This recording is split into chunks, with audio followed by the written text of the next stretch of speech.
So now we come towards technology again from the processes. In the technologies area now, there is a dawn of artificial intelligence, NLP, Mm-hmm. and then multiple models, prediction models. How actually SIAM addresses that? Because there are multiple people involved already, multiple industries, multiple vendors. So how it introduce AI?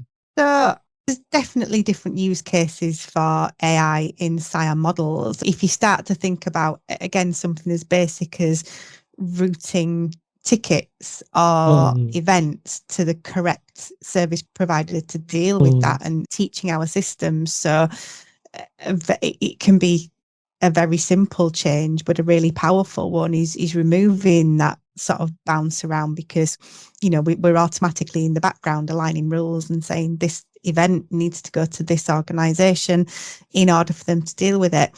I don't believe that AI adoption is particularly mature in the SIAM environment as yet. There are organizations using tools that have those capabilities. I think a lot of focus is in the support space. So it is about the shift left, serving information to people, assigning things to the correct place. There's maybe some AI ops happening in some of these organizations, but I see it as potential at the moment, rather than somewhere that there is, huge numbers of case studies and best practice.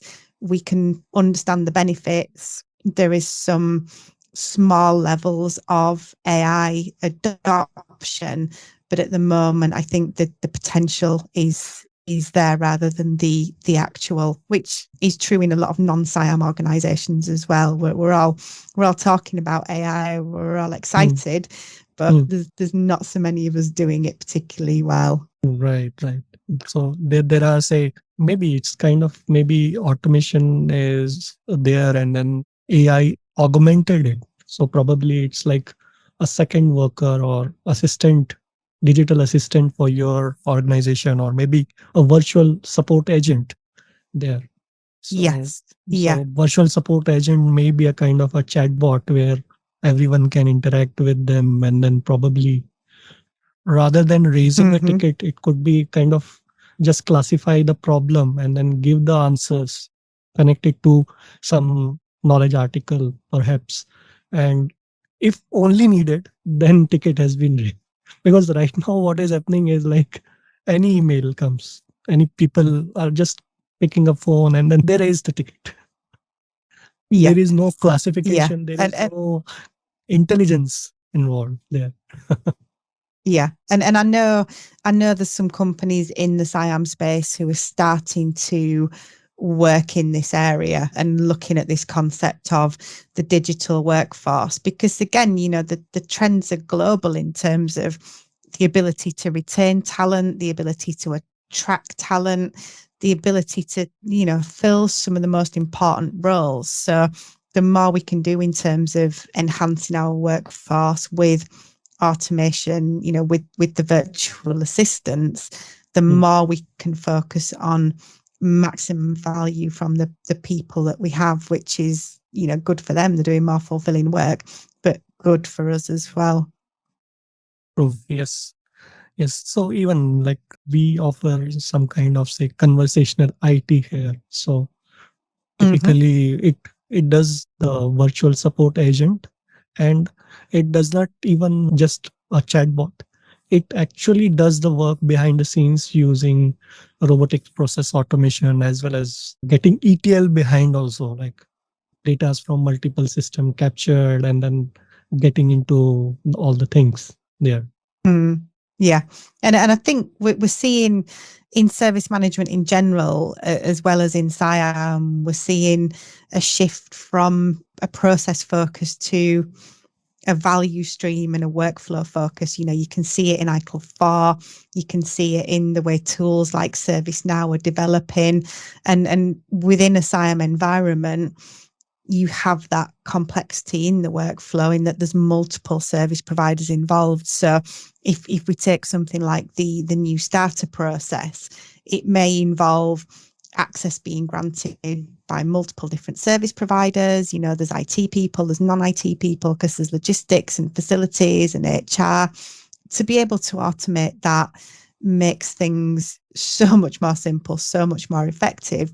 And ultimately what you have there is an employee on day one who can work, my stepson at the moment started a new IT role, and he's having to go through all this security clearance and getting the right equipment.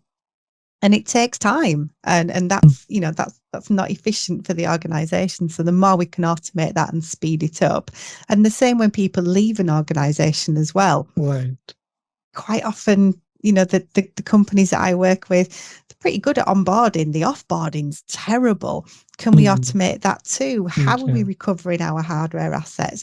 How are we doing our software asset management? And again, the benefits are the same in a SIAM environment. So yes, I think that the potential there is huge. There's perhaps an immaturity from a service management perspective in a lot of organizations, which it makes it more challenging for them to benefit from automation, because if you don't have knowledge management, for example, it's very difficult to apply automation if you don't have the information to feed in to start training your systems, because you've got 15 different versions of the same knowledge article and 14 of them are out of date.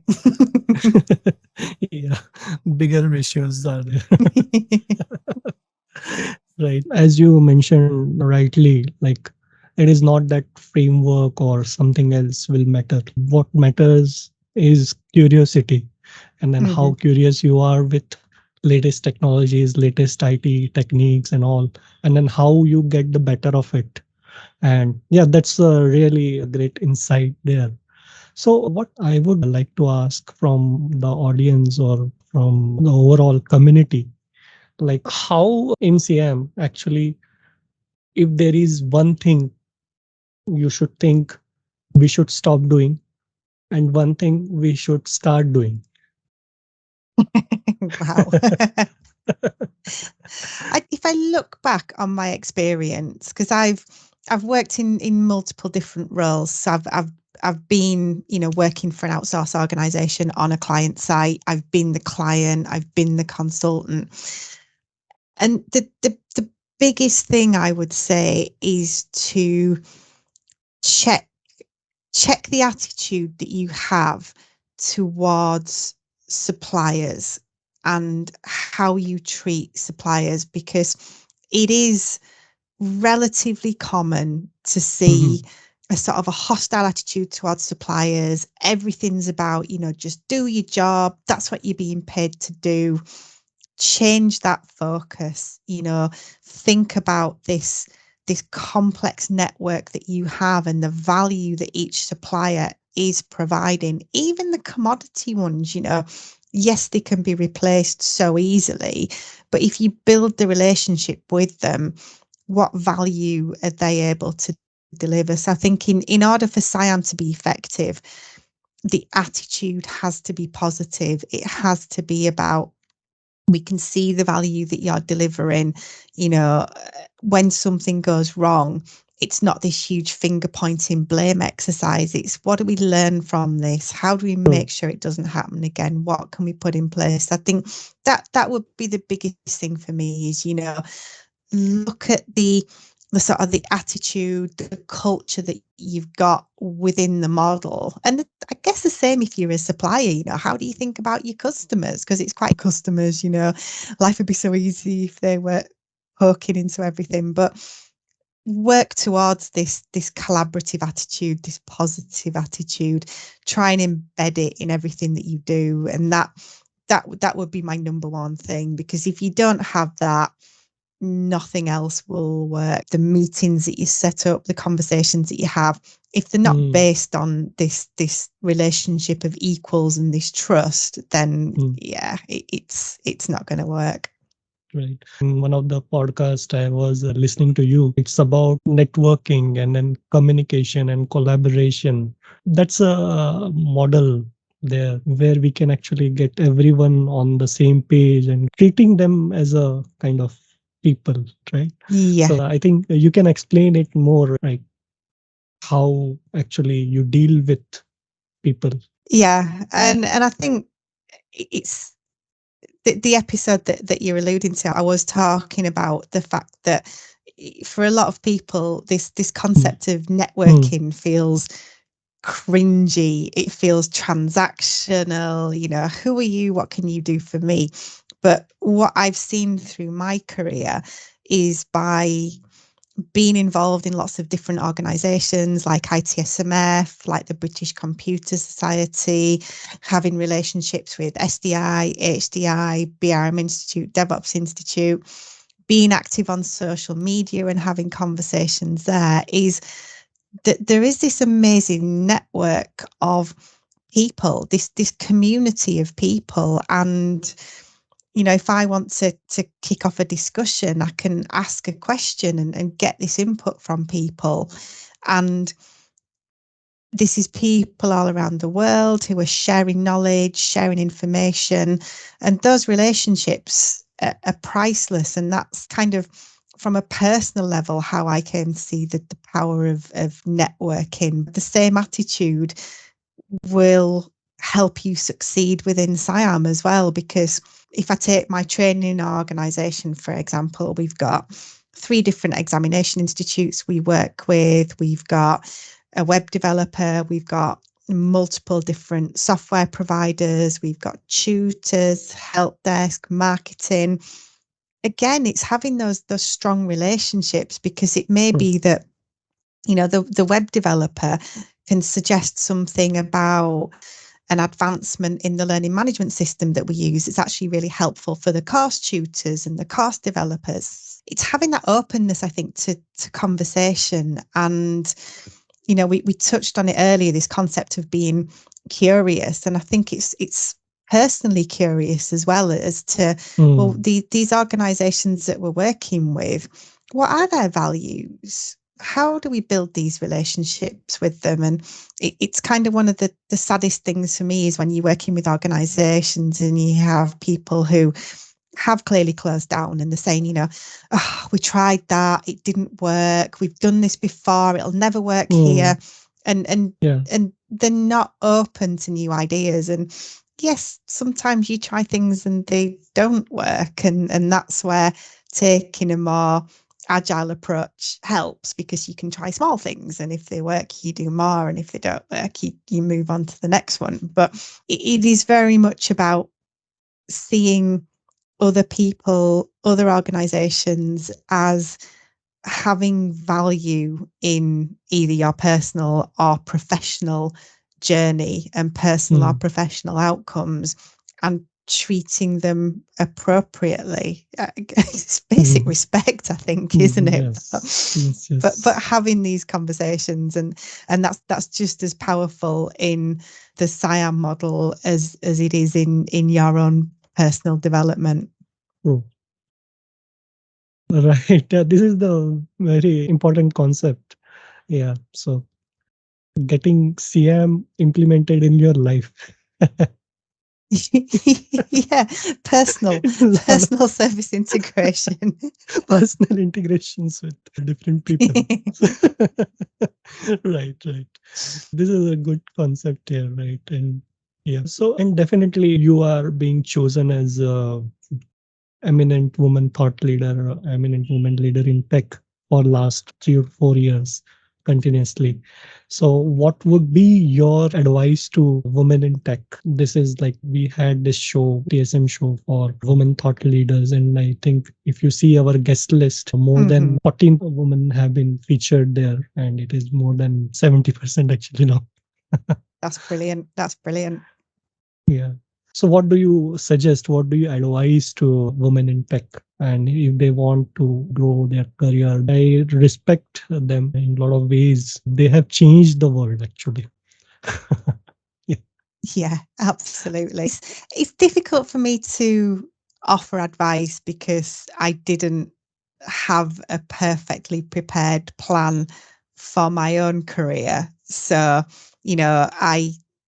I was working in retail, and then I happened to move on to service desk, and from there, progressed into lots of different roles. That it's hard for me to say, oh well, do these three things. But if I look back over my career and try and find the common things, one of the things that I've done is always put my hand up for every opportunity, even if it absolutely terrified me. And that, sometimes that was applying for jobs that actually I was quite underqualified for, but doing that and doing the interview, and that was how I actually got into consulting.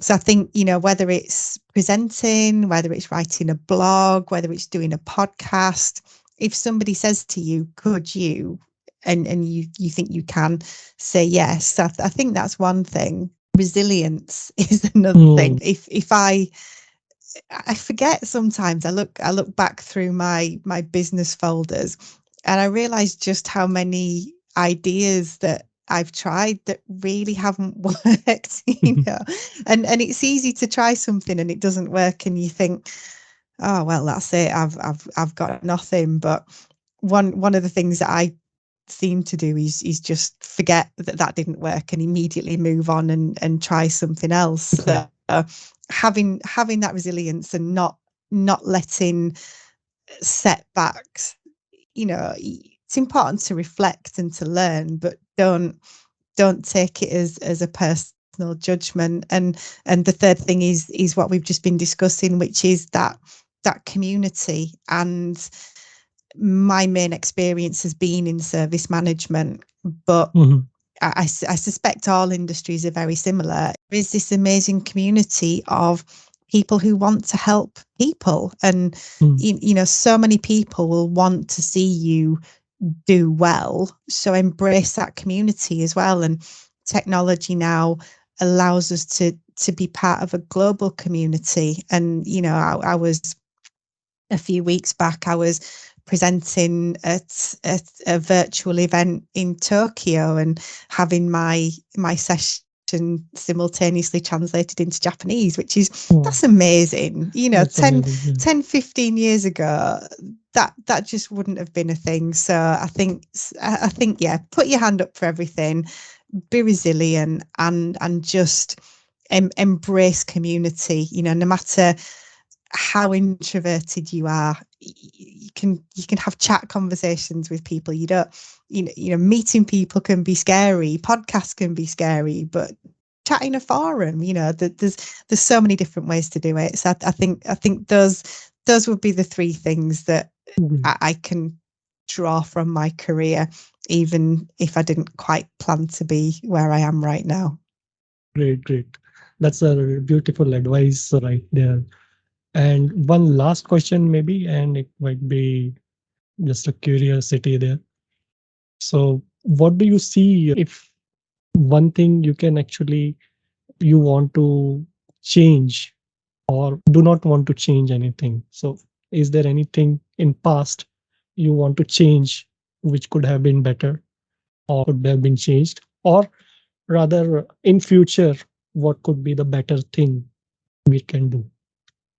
That's a good question. Maybe if I look at this from the service management perspective, one of the things that has frustrated me, and I think we can do better in future, is, and we've touched on this in some of the questions, is the sort of the cliqueiness that we have in service management, and almost an inability to integrate. So, for example, if we talk about ITIL and DevOps, and oh well, DevOps has come, so ITIL's really old-fashioned, and there's nothing we can learn from that. And you have both ways. You have DevOps people being quite negative about ITIL, and ITIL people being quite negative about DevOps and, should it be SIAM or ITIL, or should it be COBIT or ITIL or whatever it might be. And I think if moving forward, we can see ourselves as this broader community, and we've all got things to learn from each other. Nobody's perfect. Nothing that we do is perfect. But if we can continue to evolve and move forward together rather than us and them, then I think that's going to accelerate service management adoption, because I see we're at a real tipping point in terms of moving beyond this concept of digital transformation, which we can all accept is a problematic concept. Companies run these 6-month digital transformation programs, and at the end, all they've done is spent a lot of money and not really changed anything, maybe built a new silo. I think as technology becomes more and more embedded in every single thing we do as an organization, and I think as the potential for technology increases as well, having true enterprise service management, value focused, workflow focused, quite what we're doing in little bits here and there. If there's a bit of agile, a bit of ITIL, doesn't matter as long as we get to where we need to be. So that I think that's where I would like to see our industry move towards, and that would be my thing that I would like to see happen. Right.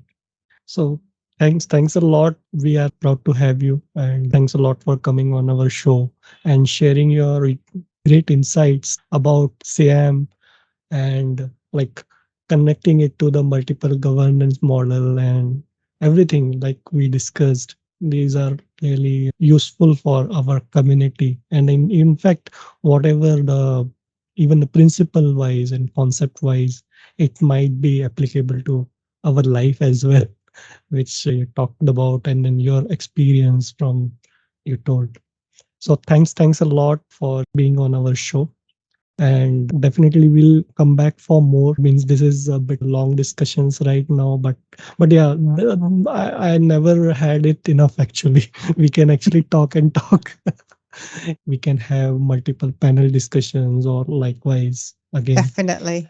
And then probably the other advanced maybe kind of SIAM, and which might be very useful for community to actually progress into the direction of SIAM. Thanks a lot. And yeah.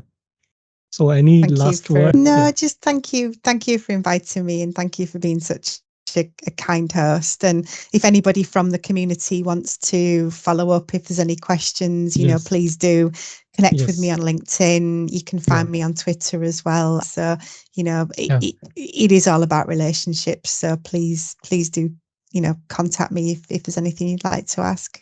Thanks a lot.